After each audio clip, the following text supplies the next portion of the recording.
Okay, so we're back. It's Thursday morning. Just had to do the usual. I'm just jumping through a whole bunch of different hoops with my fingers in a whole bunch of different pots. This could be a cooking show, but it's not. That's the way it feels. I feel like my life is a kitchen that I'm attempting to make 3 different dinners for like chef boss, and they're all going wrong. And that's the way I'm feeling today. It's generally the way I'm feeling. However, gotta get back in the game, gotta get focused, and gotta talk about. Gonna pick back up and finish up Arthur Berger's introduction to Ways of Seeing. There's a lot. It's a very, very short introduction, but at the same time, he touches on a lot of different aspects of like the psychological functions of images, how images appear, some of the stuff that we covered in our last meetup. We kind of remember I like used the metaphor of like turning the geodesic dome around on its, to see the different facets of the ways in which we're going to be approaching images, not only in photography, video, and film, but also as such, images as such.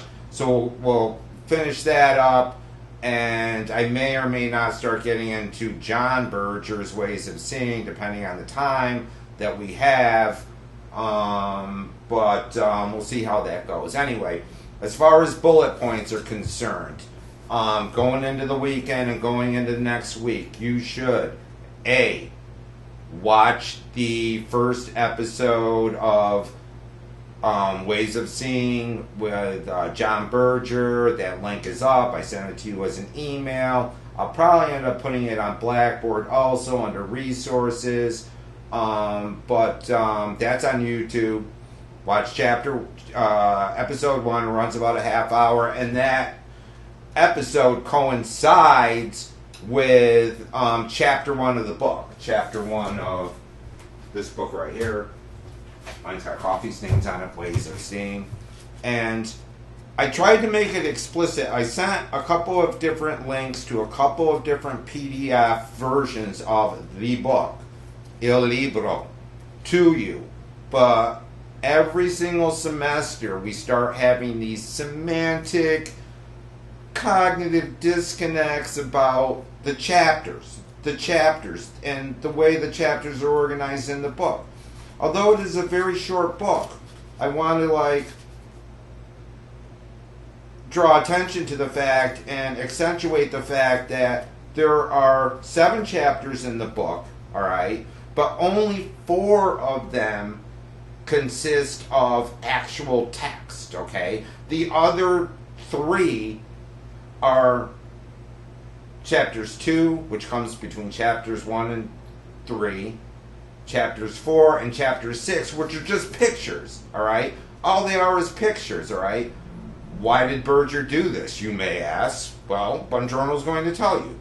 I think he was making an attempt to say something about the ways in which images communicate to us, in their own chapters. So when I refer either in the midterm assignment or the final assignment or whatever to the 4 main chapters, 4, remember, they're the ones with the text, not the ones with the pictures. Because every single semester, what ultimately happens is that, for instance, there'll be like a midterm essay option about compare, and this is always an option because it's always kind of the meat of what Berger's attempting to do, is to compare chapter 4 of Berger, which is the final chapter of the book, when the final chapter, which is actually chapter 7, right?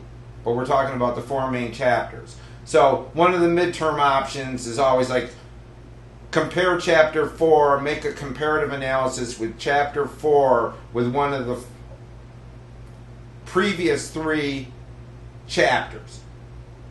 The chapters with the text in it, and invariably what somebody does is ends up doing a comparative essay between one of the chapters with the pictures, which I'm like, no, you were not supposed to do that. You're supposed to just use the four main chapters with text. The other ones, in fact, one of the PDFs that I sent to you omits those chapters with the pictures, all right? Just because they wanted to kind of get to the meat of the book. So that's an abridged version. And I made a note of that in the email, that's an abridged version. However, there are two other links that have the full, unmitigated, unabridged, unexpurgated copy of this text with the pictures. The pictures, by the way, you're not losing anything in the PDF because the pictures are all in black and white.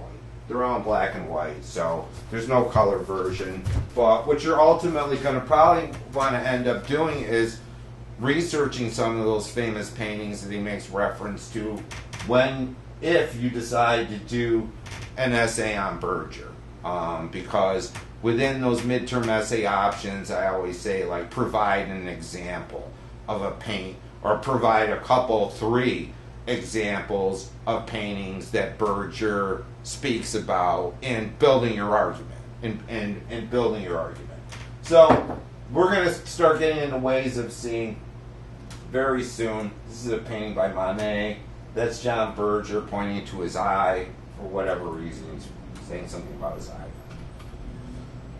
We talked about possible, we're definitely going to do a module on photography and the transition between analog, chemical photography, darkroom photography, and digital photography, and what that change, what the implications, what the social, psychological, political implications of that change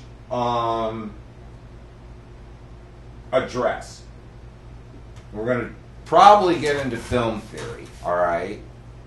Some semesters we view a couple, 3 films. Some we decide to go another route, but that could be part of this. We talked about Marshall McLuhan. We have had in the past Dr. Eric McLuhan, Marshall McLuhan's son, who was also a researcher at the University of Toronto, speak to the class about his father. Remember Marshall McLuhan, big egghead dude, considered pretty much the Einstein or the Stephen Hawking or the whoever, who's that other guy, of media.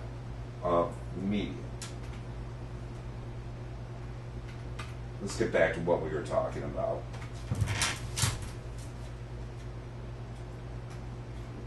Arthur Berger starts his introduction primarily just talking about the ways in which images, the importance and the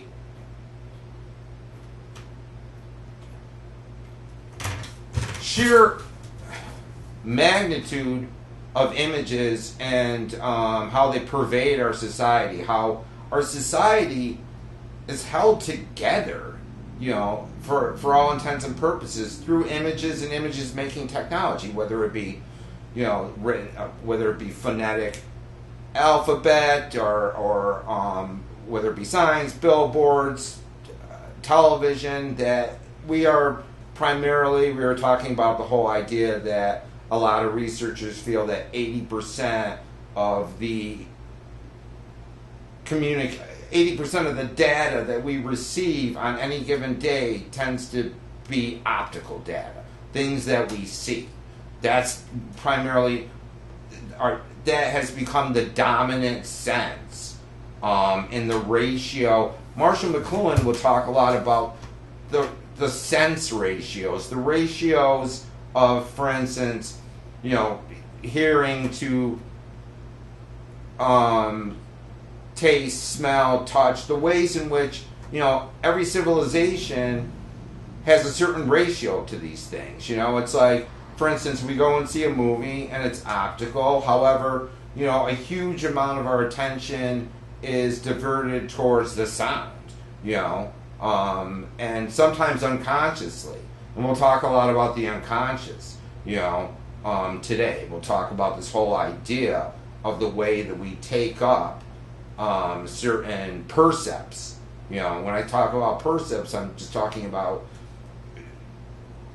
images or sense or sounds or taste. That's what in philosophy is called a percept. So he starts basically with talking about the preponderance of images, and he comes up and he brings in this quote by this hoity-toity British art historian by the name of Kenneth Clark, who was speaking specifically about our relationship to art. Our relationship to art with a capital A. You know, when Kenneth Clark expounds on art, he's talking about, you know, high art. You know, like Michelangelo, Renoir, Monet, you know, Andy Warhol. You know, it's like, you know, not like art class at, you know, Mrs. So-and-so's art class over at Homer Brink Elementary. He's talking about like the master. He says, I believe that one can learn to interrogate a picture, and I know I'm repeating myself here, but I believe that Clark says, Berger quoting Clark says, I believe that one can learn to interrogate a picture in such a way that as to intensify and prolong the pleasure it gives one. And if art must do something more than give pleasure, then, quote, knowing what one likes will not get one very far. Knowing what one likes will not get one very far. Art is not a lollipop or even a glass of Kumel. Remember, you're talking Kumel was like cognac. It was like a brandy that he probably, he might have drank a little too much of it. The meaning of a great work of art, or the little of it that we can understand, must be related to our own life in such a way as to increase our energy of spirit. Looking at pictures requires active participation and, in the early stages, a certain amount of discipline. Active participation and a certain amount of discipline, he says. What's he trying to get to here?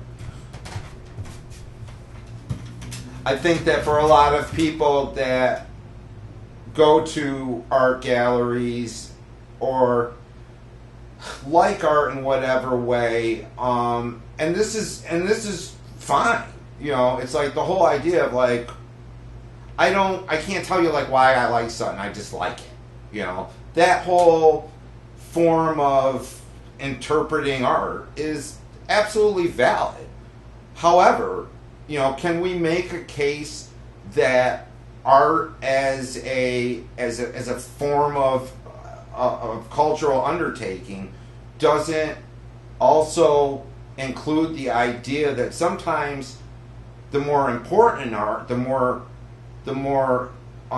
challenging art, the more the art with more substance to it, often is stuff that we initially, and I think we all have this experience sometimes, that sometimes you'll initially see something and just not like it. You know, it will rub you the wrong way. You know, and this is the same with like music or books or whatever, that, you know, you might see a piece of art or a painting and you'll just be like, well, that sucks. You know, or anybody. It's like, you know, the uneducated response to a lot of like abstract expressionist art, like Jackson Pollock, or guys that are just dealing with color fields or abstractions, is like, well, I could have done that. You know, like for instance, Jackson Pollock's strip paintings. You know, there's always like this like pat response of like, is that really art? Could I have done that? You know, and it becomes a question of how one develops one's taste to start to understand what an artist's intentions were, what he was attempting to, the context, the historical context that a particular painting comes out of, and how it perhaps may respond to other forms of art that came before it. We have to understand the depths of like this whole artistic enterprise, you know, that its movements, you know, Because for most workaday people, it's like, the whole idea of a good painting tends to revolve around the idea of photorealism. Like how it's like, well, that's a good painting. It's like, why? Well, it kind of looks like the thing. And the argument kind of stops there, as opposed to, this piece by Picasso of all these shapes and forms and colors is like, it doesn't look like anything it's not photorealistic, but he's struggling with these ideas of time and space that, for instance, it's like another guy who just paints landscapes or whatever, or, your grandma who likes to go outside and paint the trees. Maybe he was, guys like Picasso or Magritte or the Surrealists. These guys might have been trying to deal with ideas and concepts about time and space and reality, and they might have been responding to a movement that came before them that they felt had its due and ran out of gas, so that when we start to get these tools of appreciation for what these artists were really attempting to do, and that's not just art, that's music, it becomes a question of, like, through the education process, we acquire a more sophisticated palette, that everything isn't just about, like, Ben and Jerry's ice cream and, like, potato chips. Sometimes it's like, life is more of a fine meal, a finely prepared meal, and we have to be able to understand the differences between, like, high and low art, and the intellectual, and to garner an intellectual appreciation for things that may initially rub us the wrong way, or it's boring. It's like, that's a common thing. To sit a kid in front of, like, a movie by Eisenstein or Michelangelo Antonioni, or even Martin Scorsese, he's going to be like, there's no Morphin Rangers, there's no Ninja Turtles, this sucks. It's like, however, it's like, as a person develops and matures and starts dealing with life and starts having certain propensities and is educated in a way in which your palette is expanded, and somebody explains to you, for instance, what Eisenstein was doing here when he held a shot for, like, a couple of minutes, it's not always about instant gratification. But sometimes the greater reward, the harder you have to work to understand something or get something, the greater the reward.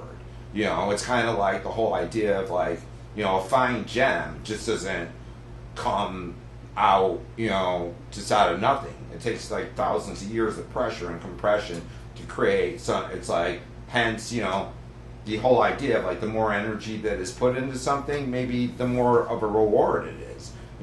It's like, more often than not, what happens with Hollywood blockbusters or a lot of mainstream movies is that their sole purpose is to basically kind of restate our own expectations about something. And they don't challenge us in any way. All right? When I say that they don't challenge us any way, I simply mean that they have a tendency to kind of just deliver on our expectations about something. When we go to see an action thriller or a mystery or a superhero thing or some kind of fantasy thing, we expect to be entertained. We expect to have a lot going on. We expect maybe, like, good songs, a lot of action, a lot of really, really eye-popping special effects, and ultimately, everything kind of everyone lives happily ever after at the end of the day. Either the bad guy is vanquished and put in jail or destroyed, or the guy gets the girl, or the mystery is discovered, or, the underdog, rises to the occasion, and all of our expectations, we walk out with this feeling of satisfaction that one would have with a good meal. However, this has not always been the case, even in Hollywood. There was this whole period of time during the 70s where they were willing to take risks with odd films, and films that challenged us, and films with weird endings, and films where the good guy ultimately lost, and films that disturbed us, However, it's like when people would leave those films, everybody would be talking, even up to and including like, what the fuck did we just see? I can remember one of the great pieces of Hollywood cinema by Stanley Kubrick, 2001: A Space Odyssey. If anyone has ever seen 2001: A Space, this great, sprawling, almost inscrutable space epic about our evolution, and it's got a lot of classical music in it, and a lot of very just long special effects scenes. And I can remember, and this is just an anecdote, my aunt used to be a hairdresser, and she'd have her hairdresser shop up above the town theater on Washington Avenue. And when I was 5, 6, 7 years old, my mother would always drag me into my aunt's to the beauty salon, but it was up above a theater, a movie theater. And my aunt was friends with the manager of the movie theater, so while my mother was getting her hair, and it usually back in the day, I don't know how long it takes nowadays, it usually took a while, a long time. The manager would let me in through the side door, and I would just go in and sit and watch whatever movies were playing, and just watch a lot of movies that way. I felt special. I can remember being sat down 6 or 7 years old, maybe 8, in front of this movie called 2001: A Space Odyssey, and I remember watching this thing, and even as an 8 or 9-year-old kid, I was just absolutely I didn't know really what, I'm what is this thing about? Some of it excited me, some of it scared me. All I can remember is walking out of there and riding home with my mother and sitting in the back seat of the car and thinking to myself, I don't know what I just saw, but I knew it was something significant. I knew that I was wow, that was just this mind trip, And years later, I would rewatch it and then read some things about it and have other people explain it to me, and it would enrich my knowledge of that film, and I would have an appreciation for that film that I didn't initially have. This is the same way with art. It's art shouldn't, and the takeaway here is that art shouldn't necessarily. You shouldn't be looking in your art for things that just make you feel good in a certain way or just deliver on your expectations, but to go afield and go off-road and confront art that may challenge or disturb you because it might be saying something important. So many of the lessons in life that we don't like, that happen, that ultimately proved to be something that we needed to go through in order to, mature, and become better persons and become stronger in whatever way. So there's that. He also talks about this idea of discipline and focus when it comes to art. Why discipline? Because, like anything else, what does discipline mean? Discipline simply means that we've developed these faculties of delaying. More often than not, discipline involves what? Attention, focus, delaying gratification, to dig deeper, that, that there's not an instant payoff, and with so much art and with so much of like just our work a day lives, we know that it's like, the things that are the most worthwhile or the most enriching or the most edifying things in our lives usually come through withholding some kind of instant gratification. And like we're working towards saving up for this thing. It's like we don't have the money right away. We kind of tool around, we tool away, or perhaps we're working on a story or a book or on our own, and we know that usually involves like carving out a piece of time where we sit, where our friends might call us to go to the thing or to the part, and it's like we're like, no, it's like I'm sitting down for an hour and I'm doing my homework, or I'm writing a book, or I'm working on a video, that kind of discipline. Kenneth Clark, he brings up, and we need to talk, and this kind of ties into what we were talking about the other day about, we were talking about like where art came from and these kind of like religious origins of art, that are one of the primary functions that anthropologists and historians feel that art came out of, was this idea of representing things that were not being represented in the real world, whether it be God or angels or devils or whatever, like things that somehow art started to serve this, and art also served what we call the magical function of, for instance, creating a representation of some positive outcome in the hunt or in some undertaking in order to propitiate it. That this whole idea of like the image and the thing having a kind of taking part, having a piece of each other in a sense. So we talked about this whole like religious aspect of like representing, and tons of classical art throughout, like from like as early as BC, through the Renaissance, was primarily like of a religious nature. A lot of it was either whether it came to Greek and Roman art, it was often art of the gods and goddesses, and later on with Christianity and other religions, it's like, but also there has always been, and we got to remember this part too, that there has also always been this historical struggle about the idea of what is called iconoclasm. All right, what is iconoclasm? Okay,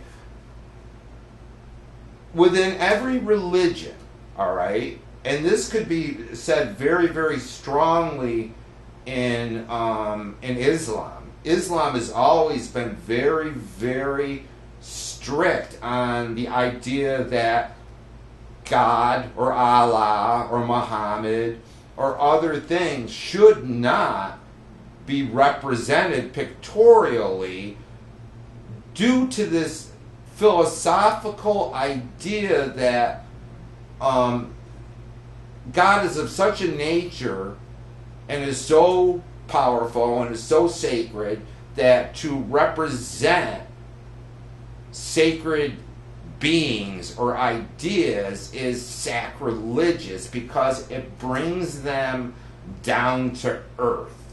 In a sense, it takes the sacred and makes it kind of man on the street. And there has always been, whether it be the Protestant Reformation and Christianity, there has always been this war that's gone on as to whether God or the gods should be represented as things. And it's often gotten very, very, and we know this, it's often gotten very, very violent. All right? These were not wars over land. These were not wars over economic concerns. These were wars over belief systems and wars over images. These wars that were fought as late as some of you may, and if you don't know about it, you should Google or wiki the whole incident with the French comic Charlie Hebdo. Charlie Hebdo was a comic that was made in France, and they had a propensity of doing things that were a little bit satirical and sometimes kind of sacrilegious, because they were iconoclast. You know, it's like they wanted to, and they had put something out that had offended like an Islamic, a jihadist group that they felt that they had profaned the prophet in this thing, and it's like they went in and shot the place up. I can't remember how many people were killed. I think like 11 or 14 people were killed in this publishing house due to making these. It's like people sometimes, we have to understand like the gravity that images can have in our society. You know, that these people were ultimately slaughtered for the sheer act of making an image, and we have to understand how powerful images can play into our society. And we'll get back to this. There's a really interesting egghead book by a guy by the name of Bruno Latour, Latour, called that went with a. There was a big show, I think it was in like either New York or France, about iconoclasm. You know, this war of like how icons had been contested and this whole history. And it's not something that we can spend a lot of time. You could have a whole history class on that, my friends. It's like, this is just kind of a sidebar, but why I bring it up is because this whole idea of images has always been kind of contested. Arthur Berger says images are needed to make philosophical abstractions or important figures from the past more real or concrete, and to channel or focus our emotions more directly. It is very difficult to get emotionally involved with an abstraction, right? It's very, very hard to get involved with something that we can't see, right? It's far easier.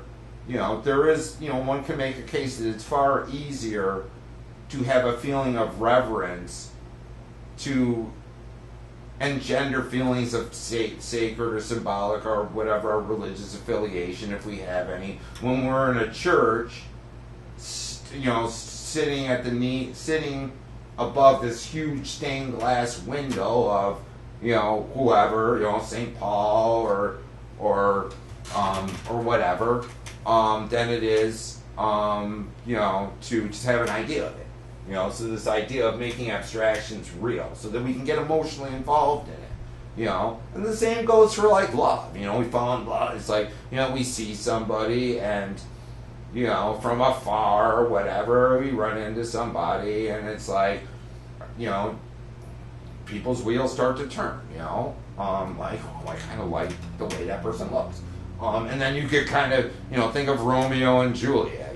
He sees it's like Romeo, sees Juliet. He crashes his party, and he's just like, man, it's like, as soon as he sees her, it's like, just cancel Christmas, man. He's just all about it, that her image, like, just got him crazy. It's very difficult to get emotionally involved with an abstraction. So religious and political groups focus more attention on heroes and heroines or great figures who can be portrayed visually, with whom people can identify and whose beliefs people can internalize. We can get a lot more into a historical era when we see, for instance, whatever. I mean, now it's like, you talk about iconoclasm. What are we going through right now? Is a perfect storm of an example of iconoclasm and how these things happen. Think about this huge national debate about these statues and flags and representations of the Civil War South, and said generals and heroes of that particular conflict that are now being deemed unacceptable to a huge demographic of the population, primarily African Americans, but a lot of white people feel the same way about this, that these are representations of a whole conflict of whom one side could be said wanted to keep a certain race enslaved. All right? Hence this idea of wanting to tear these things down, you know. And I don't want to get into the pro or con argument for like tearing down statues right now. That's another argument. I just want to draw attention to the import of it, how emotionally engaged and the kind of emotional turmoil that these mere images carved in stone or these mere pieces of cloth, the power that they have over us, that we need to deliberate and literally engage in violent conflict over whether they should be allowed to exist or not. You know, it's like that hence, you know, the importance of images, you know, and the ways in which images can be used or misused or repurposed or rethought. You know, it's like, you know, for years and years and years, people would walk through these parks of these great Confederate generals.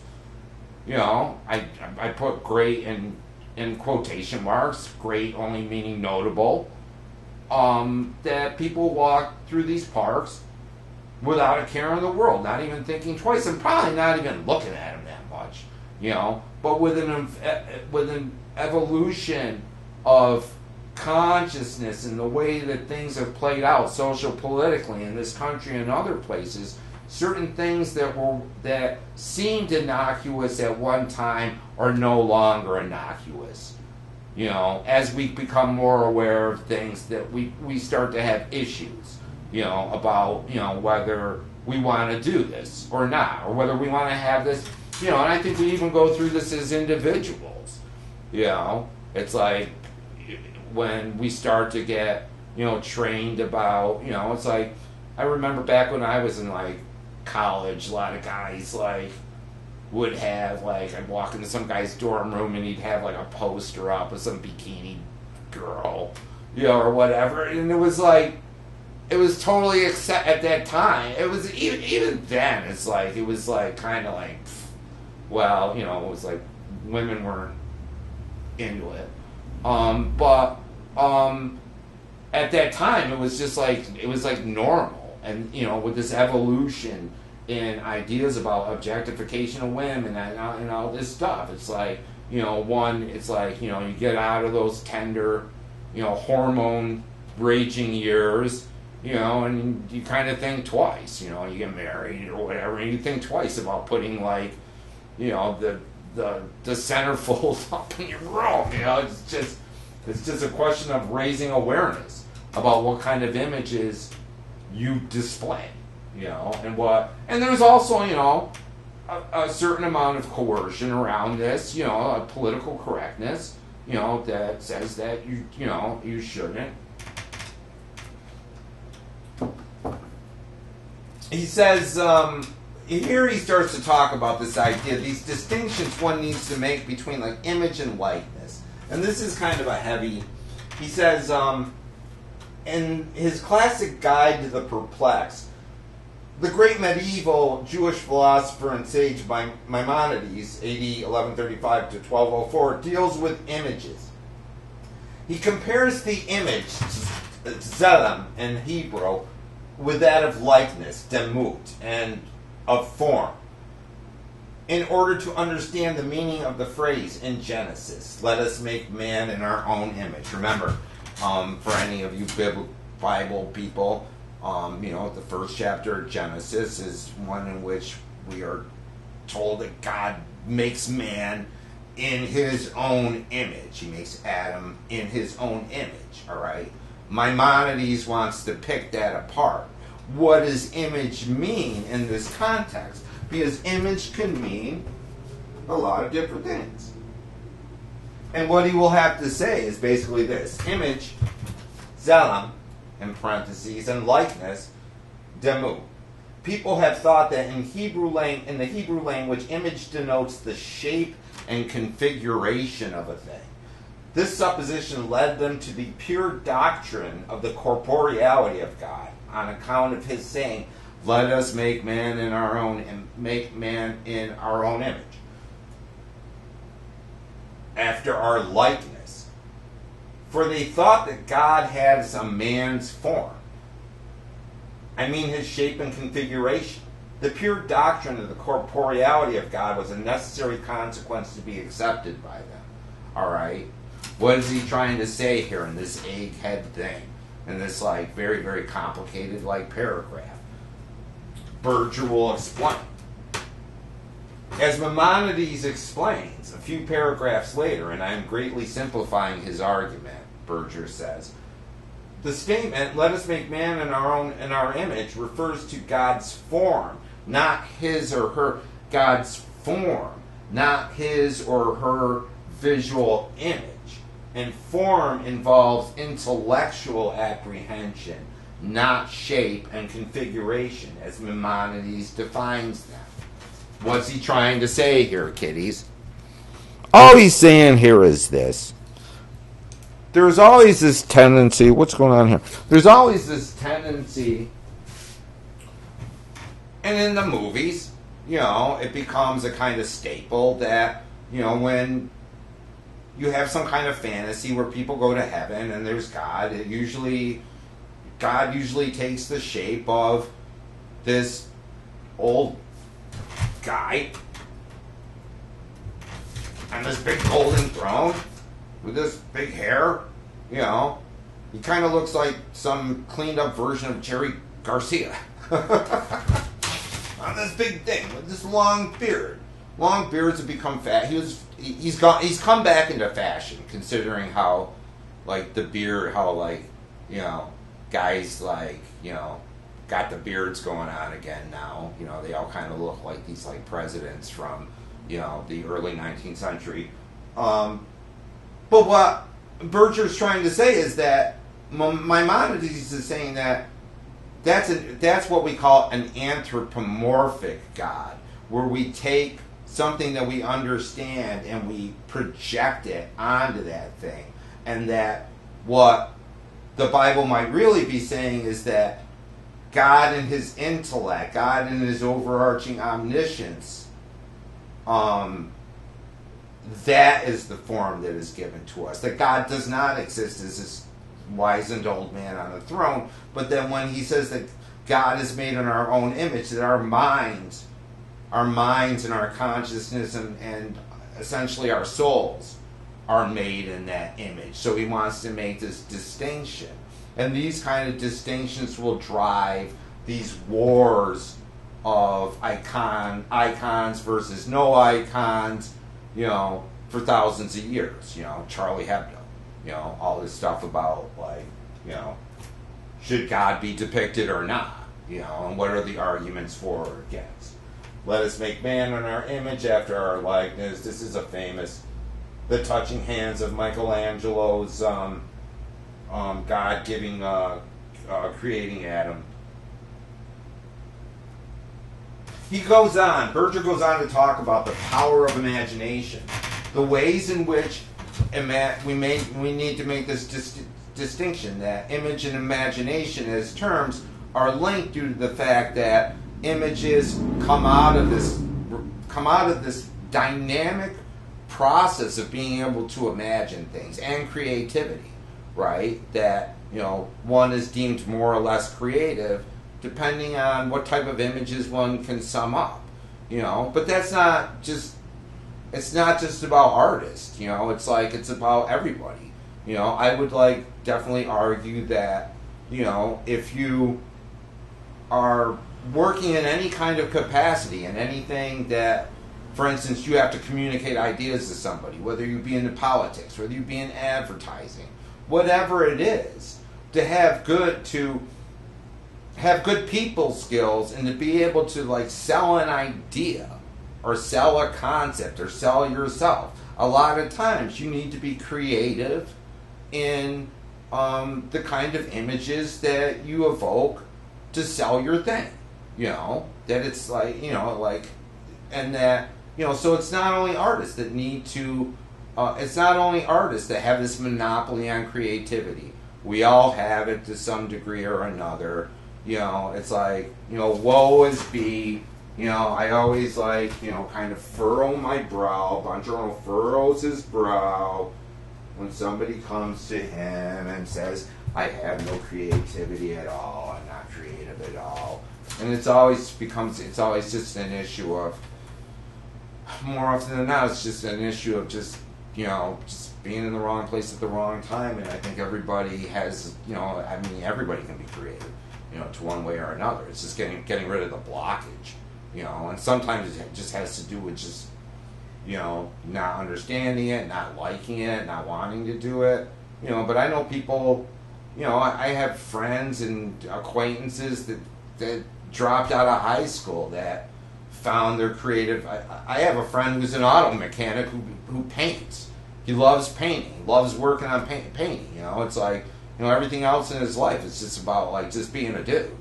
And yet he's got this thing about painting, and his grandparents did, and he's like, and he's a painter on the side, and he's pretty good. So it's always like, it's always a question of like finding your capacities, but Berger wants to talk about the ways in which sometimes great flights of imagination lead to these great discoveries, that imagination has ultimately allowed human civilization to evolve and develop and come up with all these inventions and ideas. That where do they come from? It's like, for instance, the idea for like the steam locomotive wasn't just sitting there. It's like somebody had to kind of like evoke it in their head, and he uses this example of this chemist, and he quotes from Carl Jung here. Talks about this chemist by the name of Kekula. I don't even know how to pronounce it. Kekul, I think it is. He was a 19th century German chemist, and he was trying to come up with he was racking his head about what the chemical composition of benzene looked like. Benzene was a molecule, and he couldn't figure it out. And Carl Jung, Berger relates this anecdote that Carl Jung relates about Kekul goes to sleep one night, and he has this dream, and in the dream he sees this image of a serpent eating its own tail. And Jung will say that that's a very, very common image in a lot of different cultures, a lot of prehistoric and early cultures. We constantly see these images popping up over and over again. And Jung will call these images archetypes, archetypes. And what Jung means by archetype is just this egghead term for patterns. Patterns that seem to spring up in cultures over and over again. And Jung will have this whole theory about why that happens, and we'll talk about that, all right?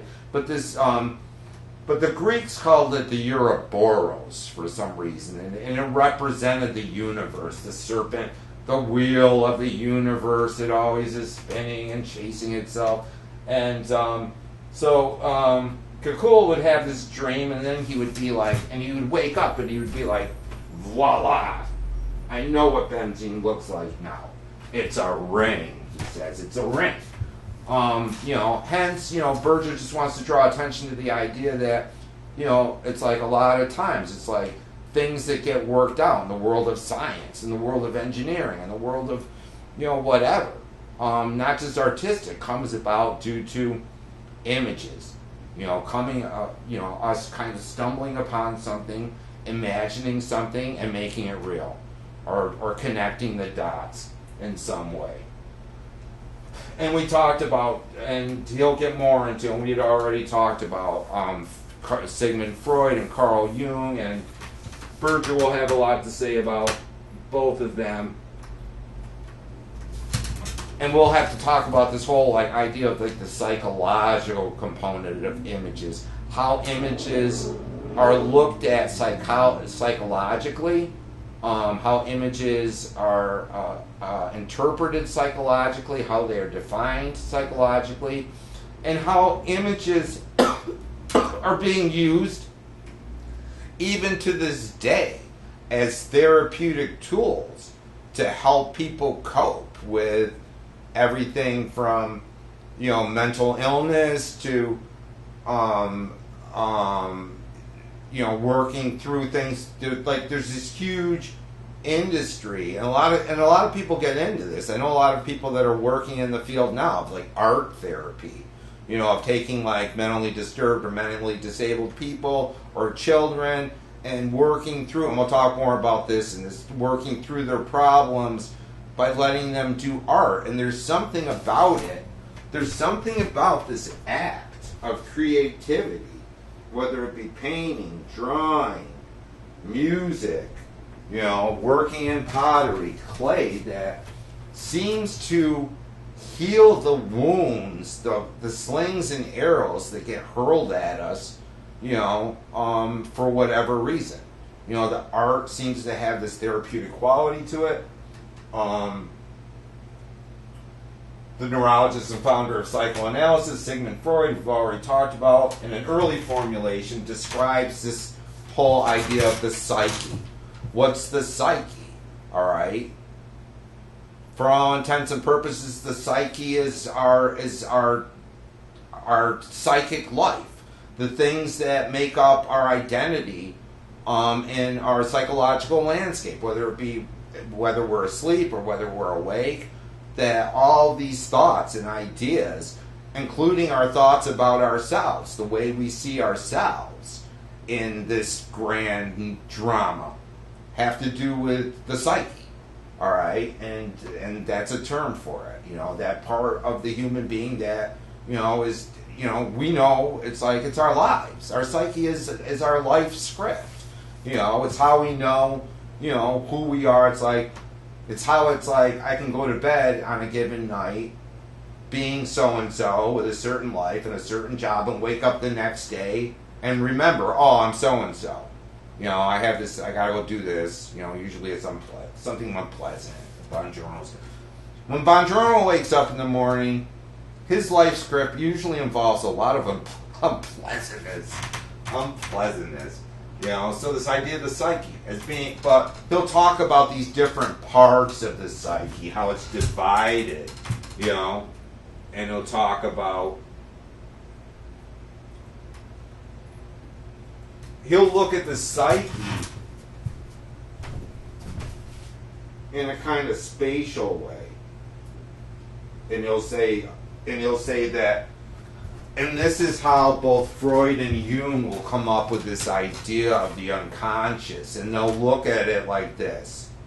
And it's we have to draw attention to the idea that sometimes when you spatialize something, for instance, when you turn it into a spatial idea, it's a good way of describing something. However, when we spatialize something that does not occur in space, it's a good way of understanding something, but it might misrepresent that thing in one way or another. Some things, that don't exist in time and space, don't exist in space, are spatialized so that we can understand it. Once again, it's a model. It's a model for understanding things. And in this one's Freud's conception of the human psyche, we have this iceberg metaphor where the conscious part, we know icebergs, right?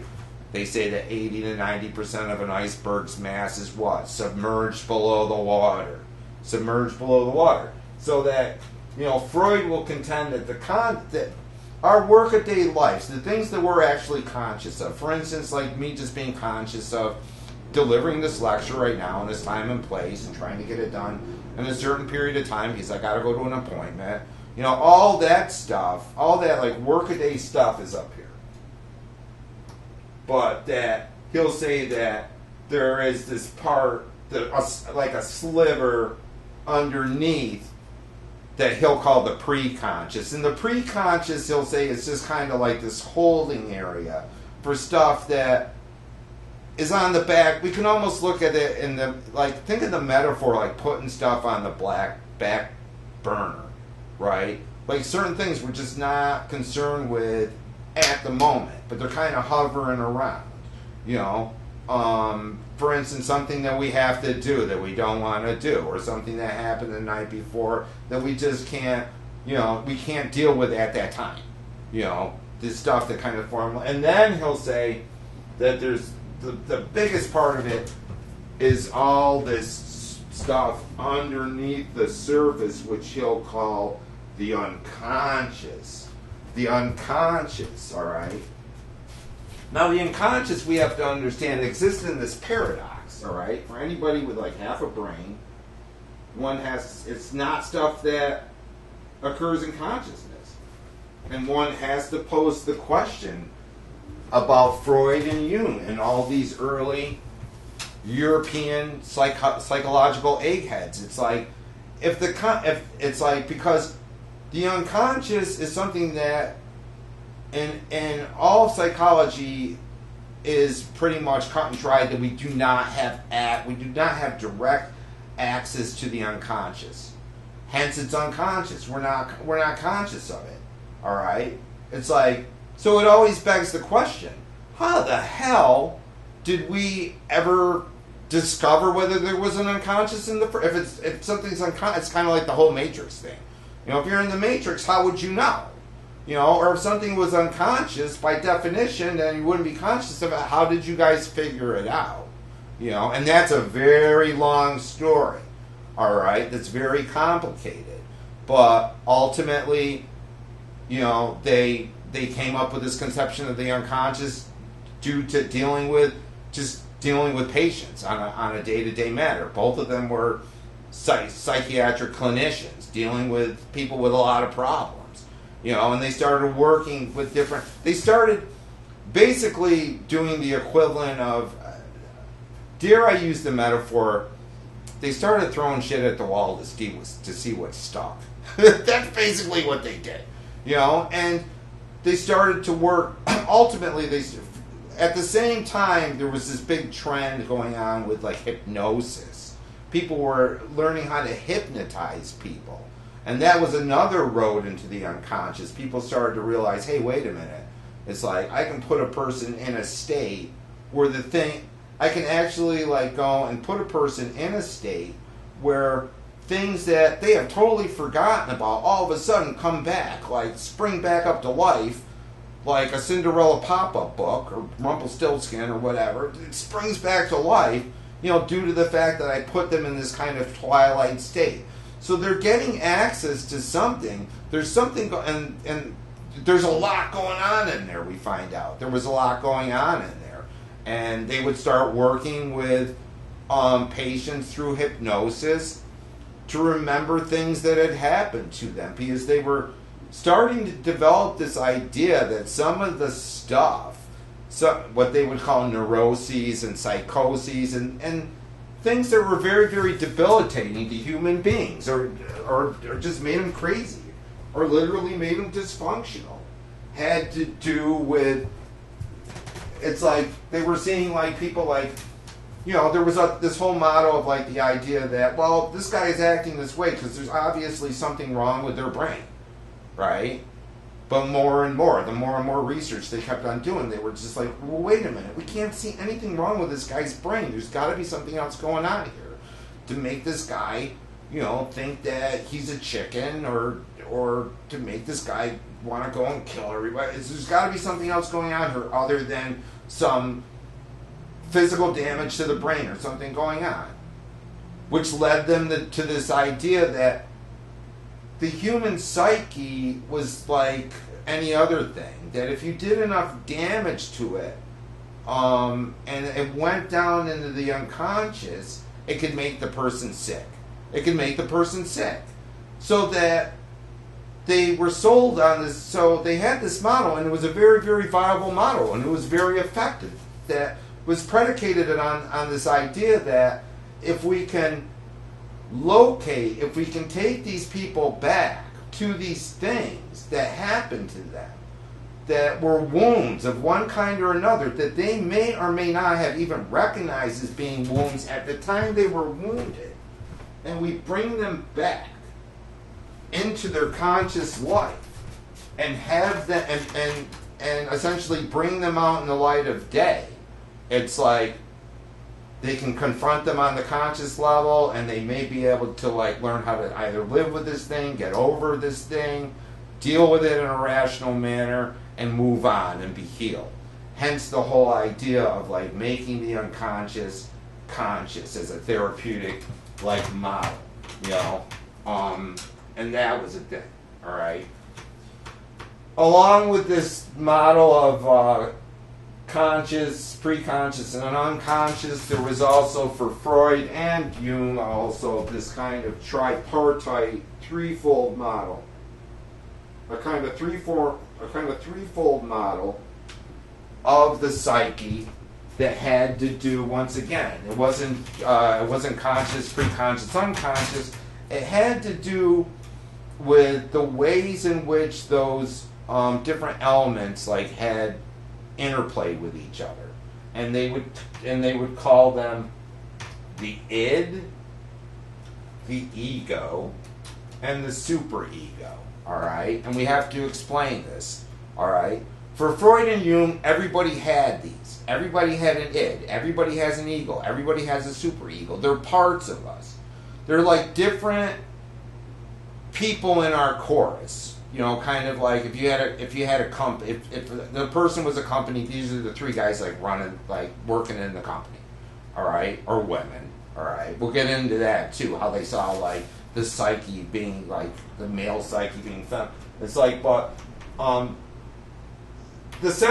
there is like the central pole, and the ego for them was basically the conscious person, the conscious workaday person, who was a balance of these two other forces that were working in the psyche. All right, that the ego was a balancing act that we would do through between these other two poles. The one they called the id, and that was the part that they felt fell within the realm of the unconscious. All right. And what they had to say about this part was very, very interesting. They said it was the part of us that was buried. The part of us that was buried and submerged, all right?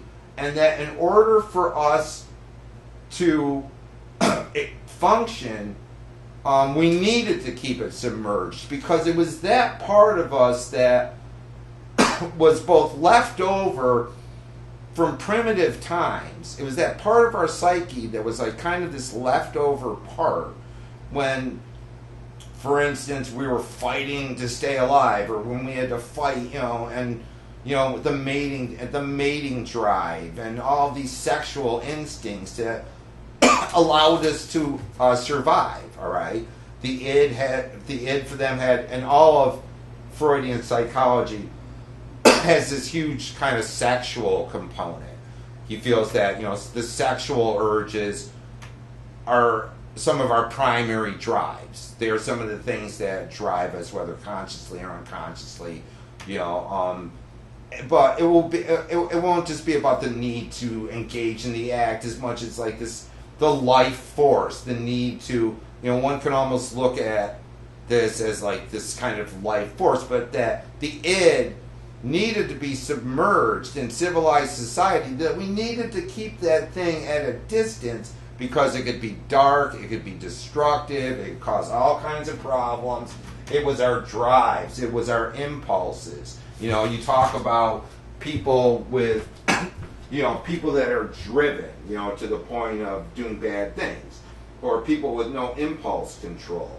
Also the sexual drives, you know, and that civilization as such, that as civilization developed, we needed to start to put a leash on that stuff in order for civil society to even occur. You know, for instance, you know, if everybody, you know, it's like, you know, you live in the suburbs, right? And everybody has a house, and you get married, and you have a wife, and blah, blah, blah. And, you know, there's this big, you know, prohibition against, you know, going over and trying to get on with your neighbor's wife, you know, and this is, you know, it's like something that we don't do in polite society, because if everybody started doing it, you know, it's like society would collapse, guys would be shooting each other, it would just be crazy, you know, hence these like prohibitions of, you know, of delaying gratification, and they will like, and all that, but they'll say that there's another pole. The other pole they will call the super ego. Not that it's like a Superman version of the ego, but they would say that pole, there was another pole, like there was that pole kind of pulling us. You know, almost like in movies where, like, you know, the cliche of like the devil and the angel all of a sudden getting on your shoulder and going, the devil going, go and do it, Pancho, or nobody will know. Or like the angel going, if you do it, you're going to get in trouble. You know, everybody knows that with me, this guy, by now, you know, this guy tends to have a little more ascendancy. Although, you know, oh, that was it. I couldn't even, it's like, you know, this guy, the devil, is like, I was in wide focus here. The superego is that part of us that is our conscience, is that place of delaying gratification, of not doing something, of saying, well, it's like, if I do that, there'll be consequences, or if I do that, I'm going to make that person very unhappy, or if I do that, I'm going to lose my job. You know, all of those restrictions that we internalize, all right, guilt, you know, being guilty about something, you know, it's like, you know, guilt can be a negative thing, but sometimes, like, guilt can be, you know, it's like guilt can lead to us being, you know, rational, civilized human beings, too, you know, it's like, you know, for instance, like, you know, if you're a 7-year-old kid, you know, and you, like, broke your mother's vase, and first you lied about it, and then you went into your room, and you were thinking to yourself, you know, it's like, I don't feel right about it. You know, those things in which we don't feel right about, so that we go and do that painful process of going, I did it, it was me, you know, and freeing ourselves, you know, and exonerating ourselves, or whatever, or just standing out in the light of day. Our aspirations, focus, and direction, all this stuff, all what I was talking about before, all these instincts we have to, like, you know, stop, like, you know, playing Fortnite long enough to, like, go do our homework, or not go to the party because I'm working on a thing, of being able to, Freud would also call this sublimation. He would say that civilization as such is hinged on this idea that we can keep all of this primal, negative, violent, destructive, sexual stuff down below long enough for us to build stuff and have a civilization and have jobs and have a civil world where, you know, for instance, if somebody, you know, hits you over the head with a club or holds you up at gunpoint, there is a whole system of institutions that comes out of this notion of the ego in relation to the superego, where, you know, that person will face justice so that we can feel safe, you know, that we can feel safe in our homes without the hopefully this whole series of checks and balances will hold out in the days that ensue, you know. But that, the takeaway here is that this whole idea of the psyche just kind of being like, these scales, that we balance out in our lives through education and through parenting, that we come through this whole thing and learn how to be functional human beings through the system of, parenting, the grandparents, education, religion, whatever it be, getting us to learn, some conception of the difference between right and wrong, right? So that we can live. I don't know why I just got there. I went way too far. I gotta go way back up here.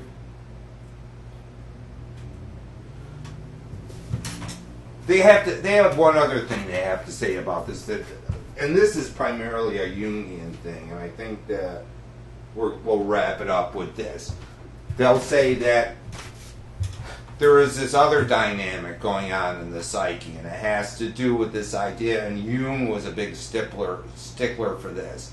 This idea that whatever our actual gender, whether it be male or female, Jung would go as far as saying that the psyche, he says, is genderless. Not necessarily genderless, but he'll say that the psyche is of both genders, and that there is this masculine pole and this feminine pole, all right? That within each of us, there is what he will call an anima, or the feminine aspect of us, in our dynamic, all right? And that this is another balancing act that we do. And the animus, all right, or the male aspect, all right? And he will say, and this would be very controversial, but when we think about it in our lives, we can start to understand it.